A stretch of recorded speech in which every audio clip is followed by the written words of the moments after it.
రాష్ట్రాన్ని ఉద్యాన హబ్గా ప్రతిష్టాత్మకంగా తీర్చిదిద్దే దిశగా ఆంధ్రప్రదేశ్ ప్రభుత్వం ముందుకు సాగుతోంది.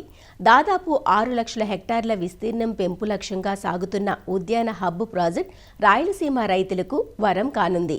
రాయలసీమతో పాటు ఉమ్మడి ప్రకాశం జిల్లాతో కలిపి దాదాపు 10 జిల్లాలు 201 క్లస్టర్ల పరిధిలో సమీకృత ఉద్యానాభివృద్ధి ప్రణాళిక అమలు కానుంది. ఈ పథకం అభివృద్ధి 3 దశల్లో మొత్తం 5,869 గ్రామాల్లో అమలవుతున్నట్టు అధికారులు చెబుతున్నారు. 2029 నాటికి ప్రాజెక్ట్ పూర్తి చేసే దిశగా కార్యాచరణ సిద్ధం చేస్తున్నామంటూ రాయలసీమ ఉద్యాన హబ్ విధి విధానాలు అమలు గురించిన పూర్తి సమాచారాన్ని ఆంధ్రప్రదేశ్ ఉద్యాన శాఖ రాష్ట్ర కమిషనర్ శ్రీనివాసులతో మా ప్రతినిధి ఓబులేసు ముఖాముఖిలో ఇప్పుడు చూద్దాం. రాయలసీమ జిల్లాతో పాటు ఉమ్మడి ప్రకాశం జిల్లాతో కలిపి 1,00,000 కోట్ల రూపాయలతో ఉద్యాన హబ్కి రాష్ట్ర ప్రభుత్వం శ్రీకారం చుట్టింది. ఈ కార్యక్రమంలో భాగంగా 3 దశల్లో దాదాపుగా 201 క్లస్టర్లు ఈ కార్యక్రమానికి రాష్ట్ర ప్రభుత్వం సంకల్పించింది. ఇందులో భాగంగా 5,289 గ్రామాల్లో ఈ కార్యక్రమానికి రూపకల్పన చేసింది. ఈ కార్యక్రమానికి సంబంధించి రాష్ట్ర ఉద్యాన శాఖ కమిషనర్ అడిగి మరిన్ని వివరాలు తెలుసుకుందాం.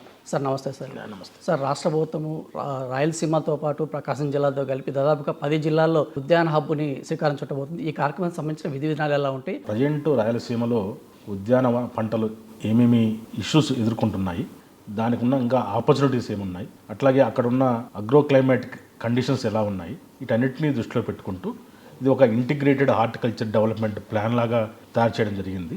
ఈ ప్లాన్లో హార్టికల్చర్, అదేవిధంగా ఇరిగేషన్ డిపార్ట్మెంట్, పంచరాజ్ డిపార్ట్మెంట్, సో ఈ మూడిని ఇంటిగ్రేట్ చేసుకున్నాం. దీంట్లో ఆల్మోస్ట్ ఆల్ ఇప్పుడు ఎగ్జిస్టింగ్ ఉన్న ఏరియాకి ఒక 6 లక్షల హెక్టేర్స్ని టార్గెట్ చేస్తూ ఉన్నాము.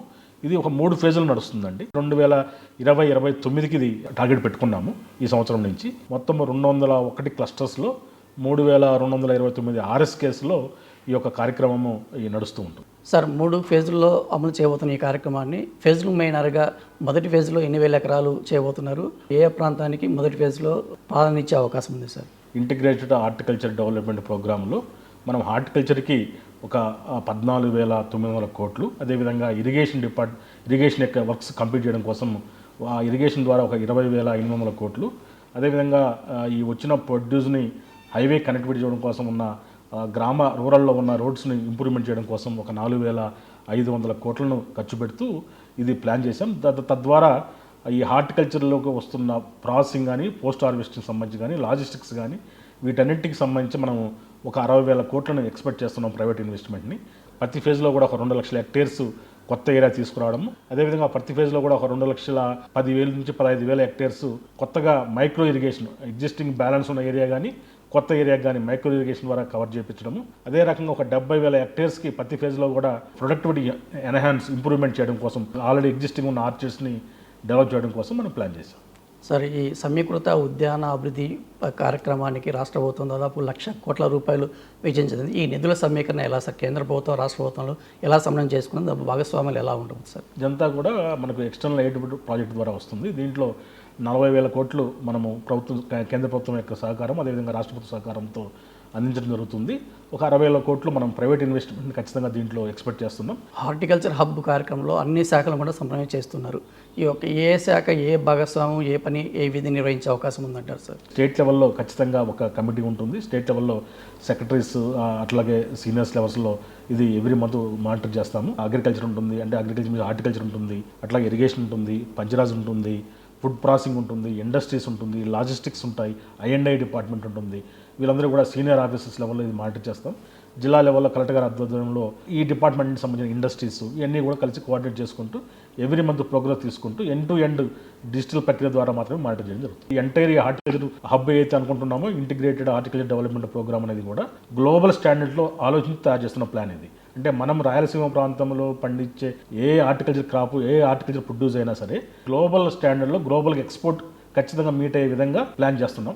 ఈ ప్రాజెక్ట్ ద్వారా మనం ఏమనుకుంటున్నామంటే 3 సంవత్సరాల తర్వాత కనీసం 40 నుంచి 45 లక్షల మెట్రిక్ టన్స్ వేస్ట్ అయిపోతుంది ఇప్పుడు పోస్ట్ హార్వెస్ట్లో. దాన్ని తగ్గించాలండి. ఫస్ట్ ఫేజ్లో ఎట్లా ప్లాన్ చేశామంటే 10 జిల్లాలో ఈచ్ అండ్ ఎవ్రీ జిల్లా దీంట్లో కవర్ అవుతుంది. ఎక్కడైతే రెడీగా వాటర్ అవైలబిలిటీ ఉందో, ఎక్కడైతే రెడీగా MIPతో, మైక్రో ఇరిగేషన్తో మేము లింకప్ చేయగలుగుతాము, దానిని ఫస్ట్ ఫేజ్లో మనం తీసుకోవడం జరిగింది. 72 క్లస్టర్ తీసుకోవడం జరిగింది. 2వ సంవత్సరానికి వచ్చేసరికి ఈ ఫస్ట్ ఫేజ్లో ఇరిగేషన్ డిపార్ట్మెంటు కొన్ని వర్క్స్ కంప్లీట్ చేసుకుంటూ వాటర్ అవైలబిలిటీ తీసుకొస్తుంది. సో దాన్ని సెకండ్ ఫేజ్లోను, అదే రకంగా ఆ థర్డ్ ఫేజ్లో థర్డ్ ఇయర్కి వచ్చేసరికి ఇంకొద్దిగా ఇరిగేషన్ ప్రాజెక్ట్స్ కంప్లీట్ అవుతాయి. దాన్ని థర్డ్ ఫేజ్లో తీసుకున్నాం.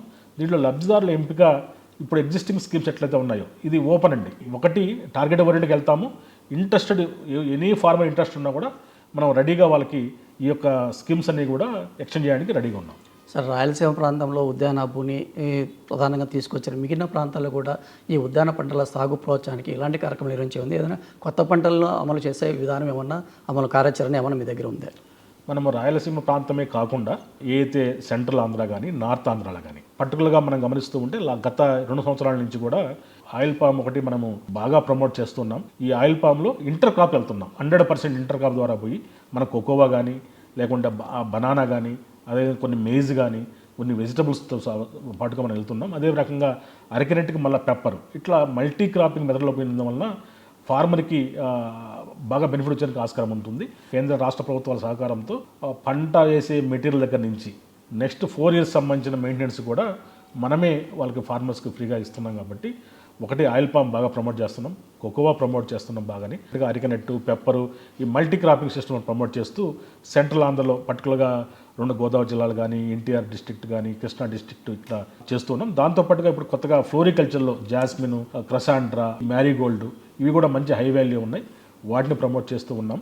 నార్త్ ఆంధ్రాకి వచ్చేసరికి ఎక్కడైతే ఐటీడీ ఏరియాలో ఉన్న అడ్వాంటేజ్ తీసుకుంటూ టర్మరిక్, మంచి ఆర్గానిక్ టర్మరిక్ అని, కాఫీ, పెప్పర్, స్ట్రాబెర్రీ ఉంది, ఎగ్జాటిక్ వెజిటబుల్స్ జుకినీ, అట్లాగే లీచీ ఉంటుంది, రాంబుటాన్ ఉన్నాయి. సో ఈ కొత్త క్రాప్స్ అని కూడా మనం ప్రమోట్ చేస్తూ డిమాండ్ డౌన్ క్రాప్ వైజ్గా మేము వెళ్తూ ఉన్నాం. మామిడి సాగులో ప్రధానంగా చిత్తూరు జిల్లాలో తోతాపురి గత 2 ఏళ్లుగా మార్కెట్ పరంగా రైతులు ఇబ్బందులు ఎదుర్కొన్న పరిస్థితి, ఆ పరిస్థితులను రాబోయే సీజన్లో ఏదాగా అధిగమించే అవకాశం ఉంది. వాటికి ఏమైనా ముందస్తు చర్యలు ఏమైనా చేపట్టబోతున్నారా? మనకు తోతాపురి హిస్టరీ తీసుకుంటే 1 సంవత్సరం రేటు పడిపోయినా నెక్స్ట్ ఇయర్ ఖచ్చితంగా రేటు పెరుగుతూ ఉండేది. కానీ లాస్ట్ 2 years కూడా రేటు పడిపోయిన మాట వాస్తవము. అది మనం డీటెయిల్ అనలైజ్ చేసినప్పుడు ఒకటి గత 4 సంవత్సరాల కిందట ఉన్న ఏరియా విస్తీర్ణం కానీ ప్రొడక్షన్ కానీ డబల్ అయింది. ఇప్పుడు ప్రొడక్షన్ మనకున్న కెపాసిటీ అప్పుడు 4 లక్షల మెట్రిక్ టన్స్ వచ్చేది, ఇప్పుడు 8 నుంచి 12 లక్షల మెట్రిక్ టన్స్ ప్రొడ్యూస్ వస్తూ ఉంది. దాంతోపాటుగా ఒక 4 సంవత్సరాల కిందట ఈ పల్ప్ మనం ఏదైతే మన జ్యూస్ యూనిట్లో ఉందో, జ్యూస్ తాగుతున్న బాటిల్స్లో ఉన్న పల్ప్ కాన్సన్ట్రేషను 22% ఉండేది. అది సగం తగ్గించారు. సో అంటే ఒక పక్క ఈ విస్తీర్ణం పెరిగింది, రెండో పక్కన ఈ తోతాపురిని పల్ప్గా వాడి పల్ప్ని జ్యూస్లో మనం బాటిలింగ్ చేస్తున్నప్పుడు వాడే కాన్సన్ట్రేషన్ కూడా తగ్గించేశారు. అందువల్ల 4 times అవైలబిలిటీ పెరిగింది. సో అందుకోసం మనం ఏం చేసామంటే గత 2 సంవత్సరాల నుంచి కూడా కొత్త ఏరియా ఆపేసాము. అట్లాగే ఇప్పుడు ప్రజెంట్ ఉన్న దానికి సంబంధించి కూడా ఫ్రూట్ కవర్స్ వాడి, ఈవెన్ తోతాపూర్లో కూడా ఫ్రూట్ కవర్ వాడినప్పుడు ఖచ్చితంగా అది 12 రూపాయల నుంచి 30 రూపాయల వరకు కూడా వెళ్ళింది. అట్లాగే టాప్ గ్రాఫ్టింగ్ ఉన్న తోతాపూరి మొక్కను పైన వేరే వెరైటీస్ గ్రాఫ్టింగ్ చేసి తద్వారా ఉన్న ఏరియాలో ఒక 20 నుంచి 30%, అంటే మా యొక్క ఎంటైర్ అనాలిసిస్ ప్రకారంగా ఒక 50% ప్రొడ్యూస్ కానీ మనం కానీ అగైన్ మళ్ళీ 4 years బ్యాక్ ఎట్టయితే ఉందో అంతకు కానీ తీసుకురాగలిగితే మొత్తం ఖచ్చితంగా డిమాండ్ ఉంటుంది. పంటకి ఏ సంవత్సరం కూడా తగ్గకుండా ఉండే విధంగా నెక్స్ట్ ముందు ప్లాన్ చేస్తాం. Thank you sir.